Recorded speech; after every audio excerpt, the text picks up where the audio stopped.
Ito naman ang dapat nyong isulat lalo na kung ikaw ay may negosyo para kayo ay araw-araw na magkaroon ng maraming benta. Yan. Ang ano po niyan, yung sign na yan, good of fortune po yan.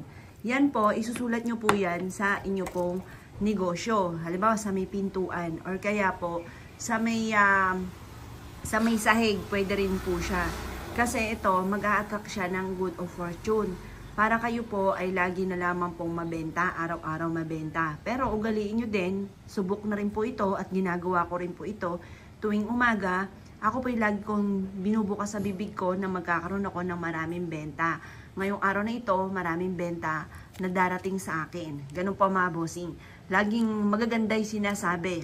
Basta ako, ano man po yung mga pagsubok nyo ngayon, kung ano yung gusto yung maganap ng mga magaganda, yun ang sasabihin po ninyo. Yun po ang ibubuka po ninyo sa inyo pong bibig. At ang dulot niyan ay good of fortune para araw-araw ka na magkaroon ng maraming benta. Ito po, makakatulong po ito.